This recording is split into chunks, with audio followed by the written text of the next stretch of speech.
नमस्कार। जय माँ शारदा ज्योतिष की पाठशाला इस कार्यक्रम में एक बार फिर से आपका स्वागत है। मैं हूँ ज्योतिषविद पंडित श्याम उपाध्याय। आज मैं हाजिर हुआ हूँ एक बड़े ग्रह के राशि परिवर्तन के फल को लेकर। 26 जून को मंगल अपना राशि परिवर्तन करने जा रहे हैं। मंगल अभी वर्तमान में मीन राशि में चल रहे हैं। देवगुरु बृहस्पति की ये राशि है और राशि परिवर्तन करके चले जाएंगे अपनी स्वराशि मेष में, जहां राहु पहले से ही मौजूद हैं। मंगल और राहु की ये युति क्या प्रभाव डालने वाली है, क्या असर इसका 12 राशियों पर होने वाला है, इसके बारे में आज मैं चर्चा करूंगा। लेकिन उससे पहले एक बात बता देता हूं कि ज्योतिष शास्त्र में मंगल और राहु की युति को अंगारक दोष कहा गया है। मेरी बात पर ध्यान दीजिएगा, योग नहीं कहा गया है, दोष कहा गया है, अंगारक दोष। भाषाई एनालिसिस में योग और दोष, जहाँ योग अच्छे माने जाते हैं वहीं दोष परेशानियां देने वाले माने जाते हैं। लेकिन यहाँ पर भी एक अंतर है। अंतर किस तरह से है? अंतर इस तरह से है कि अगर योग अच्छे भाव में बने तो श्रेष्ठ है, लेकिन दोष कभी कभी बुरे भाव में बहुत प्रभावशाली हो जाते हैं, बहुत काम के हो जाते हैं, बहुत उन्नतिदायक हो जाते हैं। जैसे कि कुंडली के तीसरे, छठे, 8वें या 12वें भाव में कोई दोष बनता है, ऐसी ही मंगल राहु की युति अंगारक योग की हो जाती है तो ऐसा व्यक्ति विलक्षण, बहादुर, विजेता हो जाता है। तो आइए जानते हैं 12 राशियों के क्रम में कि किस राशि के लिए क्या प्रभाव देने वाला होगा यह दोष, जो कुछ स्थितियों में योग भी बन जाता है। तो सबसे पहले बात करते हैं काल चक्र की पहली राशि मेष की। मेष राशि के ऊपर ही ये योग बनने जा रहा है। अब यहाँ पर मेष राशि के लिए इसको योग कहना गलत होगा, असल में यह दोष है, अंगारक दोष। मेष राशि के स्वामी है मंगल, राशि के ऊपर ही आ रहे हैं, लेकिन समस्या ये है कि अकेले नहीं है, साथ में राहु है, तो यहाँ बन गया अंगारक योग। अब जब राशि के ऊपर ही अंगारक योग बन रहा हो तो एक चीज़ के लिए सबसे ज़्यादा सावधानी रखनी होती है, वो होता है अपने क्रोध पर संयम रखना। गुस्से को काबू में रखना अत्यधिक आवश्यक है, स्पेशली उन लोगों के लिए जो नेचुरली वैसे ही गुस्से के बहुत तेज़ हैं। इस समय क्रोधवश कोई गलत काम हो सकता है, क्रोधवश जल्दबाजी में आप कोई बड़ा निर्णय ले सकते हैं जो आगामी समय में आपके लिए बहुत नुकसानदायक हो। यहाँ स्वास्थ्य का भी ध्यान रखना है, क्योंकि मानसिक स्वास्थ्य डिस्टर्ब होगा, ब्लड से संबंधित समस्या हो सकती है। आत्मविश्वास बढ़ा चढ़ा रहेगा, कुछ लाभ भी होंगे, लेकिन मंगल राहु के इस अंगारक योग में एक बात का मेष राशि वालों को विशेष ध्यान रखना है कि किसी भी तरह के विवाद में ना पड़ें। किसी भी तरह के 2 नंबर के काम में अगर आप लिप्त हैं तो सावधान रहें। आपके खिलाफ कोई बड़ी कार्रवाई हो सकती है या जल्दबाजी में आपसे कोई ऐसी गलती हो सकती है कि जिसका परिणाम बहुत ही भयानक आए आने वाले समय में। मेष राशि वालों को बहुत ही सावधान रहना होगा। 50 दिन का ट्रांजिट है, ये 50 दिन महत्वपूर्ण है।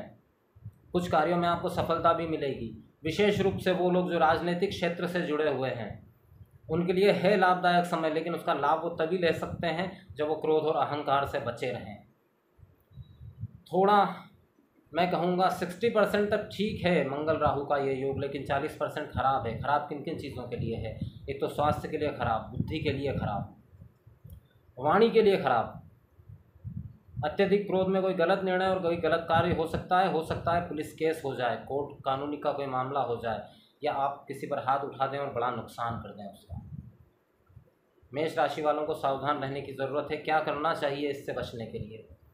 इससे बचने का सबसे अच्छा उपाय ये है कि हनुमान जी की शरण में चले जाइए। हर मंगलवार को सुबह 8:30 बजे हनुमान जी के मंदिर में जा कर के चमेली के तेल का दिया लगाइए, हनुमान चालीसा का पाठ करिए और अपनी बुद्धि को, अपने क्रोध पर संयम रखने का प्रयास करिए।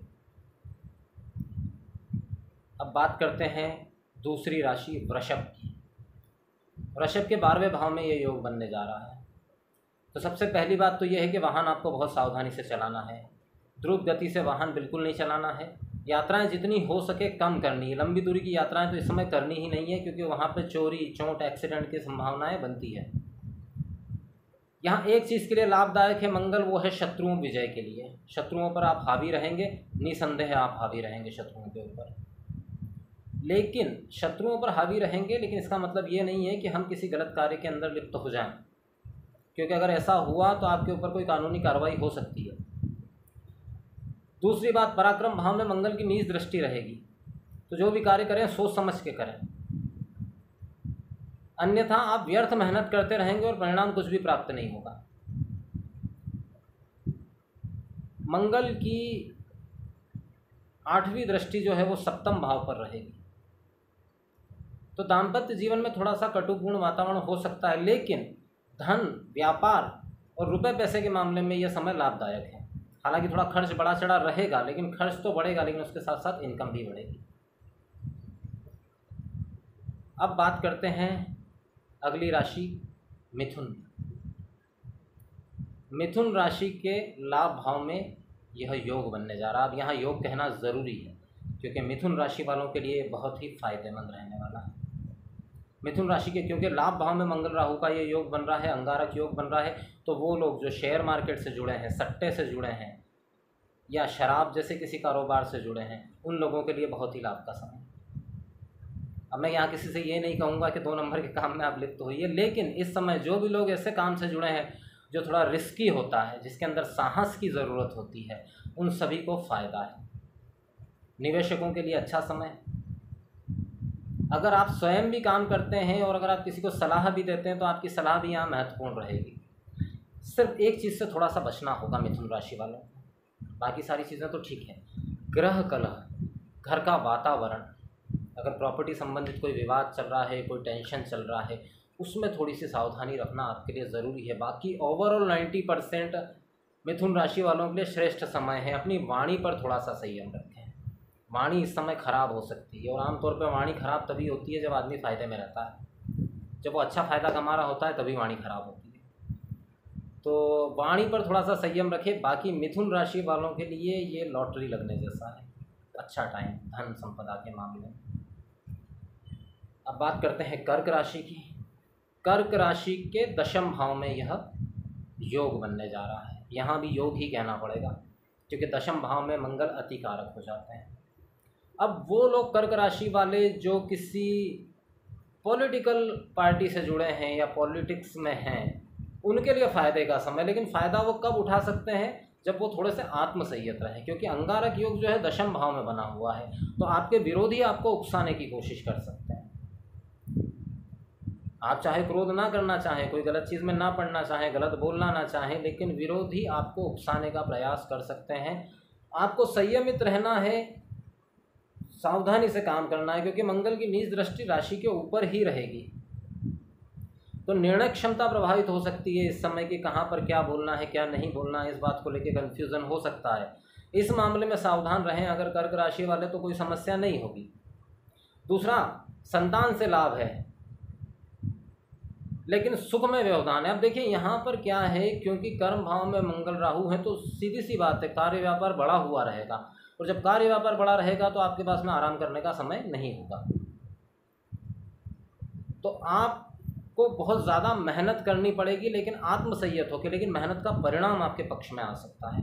कर्क राशि वालों के लिए ये समय जो है, ये पूरी एकाग्रता के साथ अपने लक्ष्य की तरफ बढ़ने का है, लाभ मिल सकता है। और स्पेशली वो लोग जो स्टूडेंट हैं कर्क राशि के, वो अगर किसी कॉम्पिटिटिव एग्ज़ाम की तैयारी कर रहे हैं, 50 दिनों के अंदर अगर कोई तैयारी चल रही है, तो उसमें सफल होने के बहुत ज़्यादा चांस है। वो लोग जो मेडिकल फील्ड से जुड़े हुए हैं, उनके लिए बहुत ही लाभ का समय है, कार्य व्यापार बढ़ने वाला है। बस थोड़ा सा संयमित रहिए, अपने अधीनस्थों के साथ में मधुर व्यवहार करिए। अब बात करते हैं अगली राशि सिंह की। सिंह के भाग्य भाव में अंगारक योग। अब यहाँ ये योग थोड़ा सा दोष भी हो जाता है। उसकी वजह है कि सिंह राशि के लिए वैसे तो मंगल अतिकारक है नहीं, सुखेश होकर के भाग्य में बैठे हैं, तो एक बात तो निश्चित है कि सुख तो आपको प्राप्त होगा, नया वाहन प्राप्त हो सकता है, ज़मीन से संबंधित कोई सौदा करना चाहते थे वो सफल हो सकता है। लेकिन यहाँ पे दिक्कत क्या है? दिक्कत सिर्फ इतनी सी है कि जल्दबाजी में हम कोई ऐसा निर्णय ले लें, कार्य तो हमारा सफल होने जा रहा, चाहे हम प्रॉपर्टी का काम में करें उनके लिए विशेष लाभ है, जो प्रॉपर्टी में है, जो गवर्नमेंट सर्विस में उनके लिए बहुत फ़ायदेमंद है। लेकिन यहाँ ऐसा हो सकता है कि हमें कोई ऑफ़र मिले, कोई अवसर मिले और जल्दबाजी में या तो हम ठुकरा दें या हम गलत अवसर में पड़ जाएं। जल्दबाजी नहीं करनी है सिंह राशि वालों को, बाकी सब ठीक है। हाँ, यहाँ एक बात ज़रूर कहूँगा कि यात्रा सावधानी से करनी है। चोट एक्सीडेंट की संभावनाएं बहुत प्रबल रूप से बनती हैं। और दूसरी बात, पराक्रम बिल्कुल निश्चित तौर पर बढ़ा चढ़ा रहेगा। वो लोग जो गवर्नमेंट सेक्टर में है, अगर प्रमोशन का इंतज़ार कर रहे थे या ट्रांसफ़र का इंतज़ार कर रहे थे तो उस बात के चांस बने हुए हैं। हालांकि शुरुआत में जो अवसर हमको मिलेगा वो इतना अच्छा मालूम नहीं पड़ेगा, पर भविष्य उसका अच्छा रहेगा। क्या करना चाहिए सिंह राशि वालों को? सिंह राशि वालों को विशेष रूप से हनुमान जी की आराधना करनी चाहिए, क्योंकि भाग्य भाव में मंगल आए हैं, भाग्य को बढ़ाने वाले साबित हो सकते हैं। अब बात करते हैं कन्या राशि की। कन्या राशि के 8वें भाव में मंगल राहु का ये योग बनने जा रहा है। अब ये योग नहीं है, असल में ये दोष है। 8वें भाव में अंगारक योग। सबसे पहले तो स्वास्थ्य का विशेष रूप से ध्यान रखा जाना चाहिए। ब्लड से संबंधित समस्या हो सकती है, कमर के नीचे के हिस्से में भी समस्या हो सकती है, चोट एक्सीडेंट हो सकते हैं, हॉस्पिटल का खर्च बढ़ सकता है। इनकम होगी, निश्चित तौर पर होगी, इनकम नहीं रुकेगी, लेकिन बहुत मेहनत के बाद में थोड़ा सा परिणाम कम प्राप्त होगा। 8वें भाव में मंगल राहु, कन्या राशि वालों को विशेष सावधानी की ज़रूरत है। स्वास्थ्य के मामले में, कार्य व्यापार के मामले में कोई धोखा हो सकता है, विशेष ध्यान रखिएगा। धोखा हो सकता है, शायद हम किसी पे विश्वास करके कोई इन्वेस्टमेंट करें और वो पैसा फंस जाए। किसी को पैसा लेन देन, कोई बड़ी लेन देन इस समय पे नहीं करनी है। प्रॉपर्टी संबंधित कोई बड़ा काम इस समय पे नहीं करना। सावधान रहिए। गुरु आपके अच्छे चल रहे हैं, मैं मान रहा हूँ, लेकिन फिर भी मंगल, क्योंकि प्रॉपर्टी के कारक हैं, वो थोड़ा सा नेगेटिव पोजीशन पर आ गए हैं। सेकंड, दाम्पत्य जीवन में कलह का वातावरण हो सकता है, क्रोध की अधिकता हो सकती है। इन सब चीज़ों में थोड़ी सी सावधानी रखिए। यहाँ पर मैं स्पेशली कन्या राशि वालों के लिए कहूँगा कि अगर आप शराब या नॉनवेज का सेवन करते हैं तो आपको विशेष सावधानी की ज़रूरत है। आप इन 50 दिन के लिए सावधान हो जाइए। कम से कम मंगलवार को तो अवॉइड कर दीजिए पूरी तरीके से, मांसाहार और शराब। और किसी के साथ मंगलवार के दिन कोई बड़ा लेन देन नहीं करना है, ध्यान रखिएगा। स्वास्थ्य का विशेष ध्यान रखिएगा।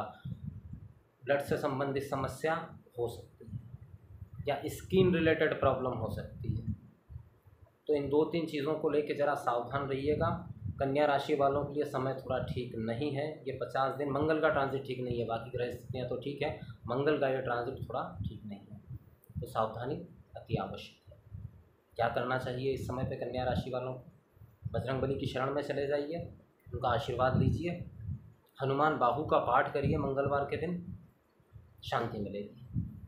अब बात करते हैं तुला राशि की। तुला राशि के 7वें भाव में यह योग बनने जा रहा है। अब ये एक तरह से योग भी है और कहीं ना कहीं दोष भी है। दोष इसलिए है क्योंकि ये दाम्पत्य जीवन में बहुत ही भयानक रूप से कलह पैदा करवा सकता है किसी तीसरे व्यक्ति की वजह से।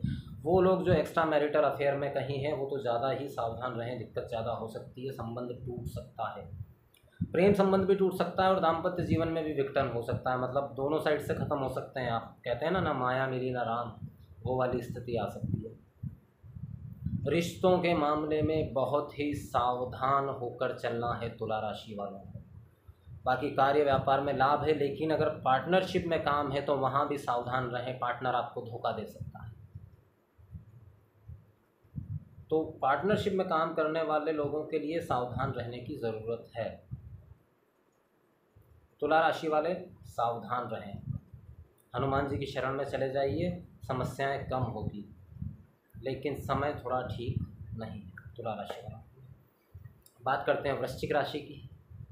वृश्चिक राशि वालों के लिए यह दोष नहीं है, ये योग है, क्योंकि 6ठे भाव में मंगल राहु का योग, अंगारक योग। कितना भी ताकतवर दुश्मन हो आपके सामने नतमस्तक हो जाएगा। लेकिन यहाँ पर मैं एक बात ज़रूर कहूँगा कि यहाँ दुश्मन हार जाते हैं लेकिन दुश्मन बनते ज़रूर हैं। अब दुश्मन का ऐसा है कि हो सकता है वो शारीरिक हानि नहीं पहुँचा पाए, सामने कुछ नहीं कर पाए, पर मानसिक तनाव दे देते हैं। स्पेशली वृश्चिक राशि वालों के लिए मैं कहूँगा कि एक तो उनके स्वास्थ्य में सुधार होगा, शत्रुहंता योग है, ऋण ले रखा था या देना था तो दोनों ही स्थितियों से आप बाहर हो सकते हैं। इन 50 दिनों में आपकी सारी लेन देन निपट सकती है, किसी भी तरह का ऋण ना आपके ऊपर। आपको अगर किसी से लेना है तो प्रयास बढ़ाइए, दे देगा सामने वाला। अगर आपको किसी को देना है तो प्रयास बढ़ाइए, आपके पास में धन की व्यवस्था हो जाएगी। थोड़ा सा किस्मत यहाँ पे साथ कम दे रही है क्योंकि भाग्य भाव पर नीच दृष्टि है मंगल, पर ठीक है, फिर भी मंगल राहु का ये योग छठे भाव के अंदर लाभदायक है वृश्चिक राशि वालों के। अब बात करते हैं धनु राशि की।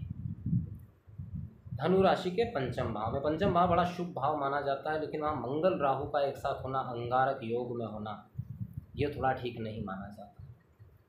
सबसे पहली चीज़ स्वास्थ्य बहुत महत्वपूर्ण है, स्वास्थ्य का विशेष ध्यान रखें। स्पेशली वो लोग जो अस्थमा के रोगी हैं, जिनको अस्थमा का प्रॉब्लम है, उन्हें तो विशेष ध्यान रखने की ज़रूरत है। दूसरा, संतान के स्वास्थ्य में भी समस्या हो सकती है या संतान के साथ में गंभीर रूप से विघटन हो सकता है, विवाद हो सकता है, इस बात पर विशेष सावधानी रखें। धनु राशि वालों के लिए मैं कहूँगा कुछ चीज़ों के लिए अच्छा है, लाभ कमाने के लिए अच्छा समय है, लाभदायक समय है, धन लाभ हो सकता है, लेकिन बाकी स्थितियाँ विपरीत है स्वास्थ्य के संबंध में, संतान के संबंध में। हाँ, वो स्टूडेंट जो कॉम्पिटिटिव एग्ज़ाम की तैयारी कर रहे हैं उनको थोड़ा सा फोकस बढ़ाना होगा, क्योंकि ध्यान भटकेगा। अगर फोकस बढ़ाते हैं तो सफलता निश्चित रूप से मिल सकती है। धनु राशि वाले थोड़ा सा सावधान रहने की ज़रूरत है। हालांकि 7.5 उतरी है, अब धनु राशि वालों का आने वाला समय बड़ा अच्छा है, लेकिन थोड़ा सा इस समय को सावधानी से निकाल लें। अब बात करते हैं मकर राशि। यहाँ भी इसको योग नहीं कहा जा सकता, कहना तो दोष ही पड़ेगा, क्योंकि चौथे भाव में अंगारक योग, सुख में कमी, कार्य व्यापार में फायदा, लाभ, राजनीतिक क्षेत्र से जुड़े हैं तो लाभ, लेकिन सुख में कमी, वाहन सावधानी से चलाना है। हालांकि इसी समय पे ये योग बना हुआ है कि नया वाहन खरीद सकता है, भूमि संबंधित काम हो सकता है कुछ, लेकिन घर में कलह का वातावरण रहेगा, पति पत्नी के बीच में वैचारिक मतभेद गंभीर रूप धारण कर सकते हैं। एक्स्ट्रा मैरिटल अफेयर में जो लोग हैं उन्हें सावधान रहने की बहुत ज़्यादा ज़रूरत है, क्योंकि उसकी वजह से मैरिड लाइफ में दिक्कत हो सकती है। अब अंगारक योग चौथे भाव में कुछ चीज़ों के लिए बड़ा लाभदायक है, चाहे वाहन हो, संपत्ति हो, धन हो, इस मामले में लाभदायक है, लेकिन रिश्तों के मामले में थोड़ा सा कमज़ोर है। पति पत्नी के बीच में भी थोड़ी दिक्कत हो सकती है, मिसअंडरस्टैंडिंग हो सकती है, अंडरस्टैंडिंग का प्रॉब्लम हो सकता है, अंडरस्टैंडिंग का प्रॉब्लम बढ़ सकता है मिसअंडरस्टैंडिंग का। लेकिन यहीं पर मैं एक बात और भी कहूँगा कि इसी समय पे मकर राशि वाले जो अगर किसी साथी की तलाश में हैं तो उनकी ये तलाश भी पूरी हो सकती है। अब बड़ी अजीब बात है, सेम समय पे दोनों स्थितियाँ बनती हैं कि कहीं विघटन भी हो सकता है और कहीं ऐसी स्थितियाँ हैं कि नए अगर अच्छे साथी की तलाश आप कर रहे हैं तो नए साथी की तलाश आपके लिए पूरी हो सकती है, उसका फ़ायदा आपको मिल सकता है, किसी राइट पर्सन से आप मिल सकते हैं। अब बात करते हैं कुंभ राशि की। कुंभ राशि के तृतीय भाव में यह योग बनने जा रहा है। अब इसको योग ही कहना पड़ेगा, क्योंकि कुंभ राशि वालों के लिए यह बहुत फ़ायदेमंद होने वाला है। मंगल राहु की मौजूदगी पराक्रम भाव में आपके अंदर ज़बरदस्त एनर्जी रहेगी, ताकत रहेगी, हिम्मत रहेगी, भरपूर ऊर्जा रहेगी शरीर के अंदर। आप जो भी काम करेंगे पूरी ताकत और लगन और मेहनत से करेंगे, और होता है जो काम पूरी लगन और मेहनत से होता है उसमें लाभ होता है। हालांकि इस दौरान भागदौड़ थोड़ी ज़्यादा रहेगी, यात्राएं बहुत सारी करनी पड़ सकती हैं आपको, लेकिन यात्राएं लाभदायक रहेगी। शत्रु शांत रहेंगे, कोई भी आपके सामने सर नहीं उठा पाएगा। राजनीतिक क्षेत्र से जुड़े हुए लोगों को सफलता मिलने वाली है। वो लोग जो पद का इंतज़ार कर रहे थे उन्हें पद प्राप्ति की पूरी संभावना है। अगर चुनाव लड़ रहे हैं तो चुनाव में बिल्कुल निश्चित तौर पर विजयी हो सकते हैं। आपके तरीका अगर सही है, मेहनत सही है, अहंकार से अगर आप बचे रहेंगे तो आप बहुत अच्छी तरीके से सफल हो सकते हैं, चुनाव जीत सकते हैं। कुंभ राशि वाले सारे लोग जो इस समय कोई ना कोई अगर चुनाव लड़ रहे हैं तो उनके योग बहुत प्रबल बने हुए हैं जीतने के। करना क्या होगा, देखिए जब इतने अच्छे योग बने हुए हैं फिर भी अगर आप कोई बड़ा काम करने जा रहे हैं तो बहुत आवश्यक है आप हनुमान बाहु पढ़ना शुरू कर दीजिए, सफलता बस आपके दरवाजे पर है। अब बात करते हैं काल चक्र की अंतिम राशि मीन की।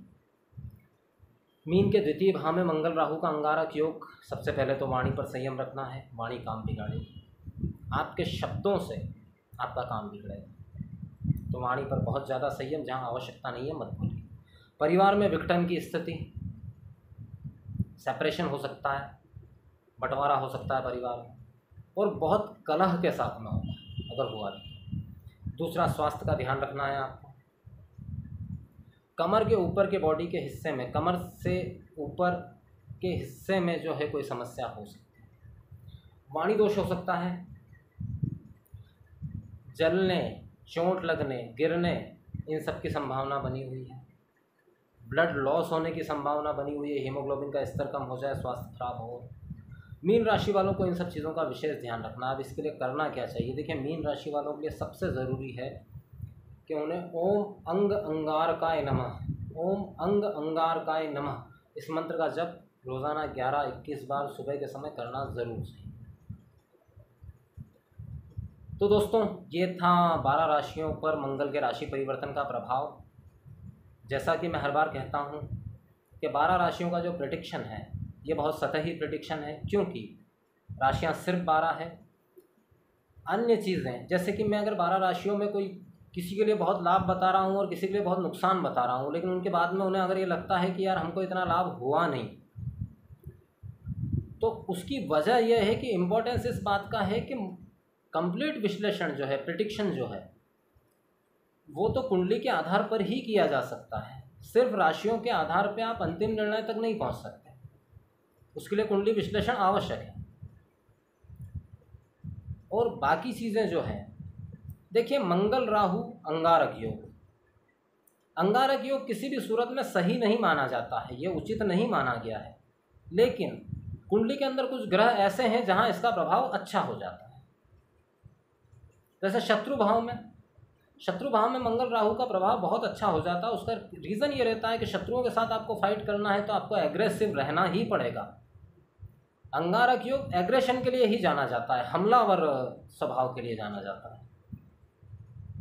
तो अंगारक योग अगर छठे, तीसरे, 12वें, वो सारे भाव जहाँ से व्यक्ति की हिम्मत, उसका हौसला, इनका परीक्षण होता है, वहाँ उन सब जगहों पर अंगारक योग शुभ होता है। तो इसी के साथ आज यहीं अपने शब्दों को विराम देना चाहूँगा। ये था 26 जून को मंगल के राशि परिवर्तन का 12 राशियों पर प्रभाव। अगले वीडियो में जल्द ही हाजिर होऊंगा, तब तक के लिए इजाज़त चाहूँगा। जय मां शारदा।